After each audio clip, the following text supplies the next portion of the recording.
Hi all, இட்லியும் சாம்பாரும் morning பிரேக்ஃபாஸ்ட்டுக்கு பண்ணியிருந்தேன். ஸோ கொஞ்சம் மிச்சமாயிடுச்சு. அதெல்லாம் எடுத்து வச்சுட்டு இன்றைக்கி ஹஸ்பண்டும் பையனும் சிக்கன் வாங்கிட்டு வரோன்னு போயிருந்தாங்க. வந்தோடனே பையன் என்னமோ தூங்கிட்டான் சோஃபாலேயே. ஸோ அவனை தூக்கிட்டு போய் பெட்டில் படுக்க வச்சுட்டு வந்து லஞ்ச் ப்ரிப்பேர் பண்ண ஸ்டார்ட் பண்ணிட்டேன்.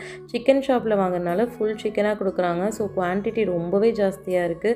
இவ்வளோ குவான்டிட்டியை செஞ்சால் வேஸ்ட் ஆயிருங்கிறனால கொஞ்சம் எடுத்து ஸ்டோர் பண்ணி வச்சுட்டு இன்றைக்கி குழம்புக்கும் 65க்கும் தேவையான அளவுக்கு மட்டும் எடுத்து வச்சுட்டேன்.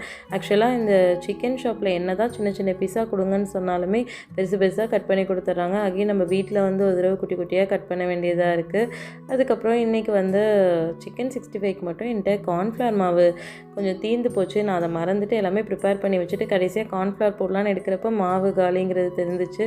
அச்சோ அப்படின்ட்டு கொஞ்சம் ஆசிலேஷன்லேயே தான் பண்ணேன். அதே மாதிரி அது மசாலா ஒட்டாமே தான் வந்துருந்துச்சு.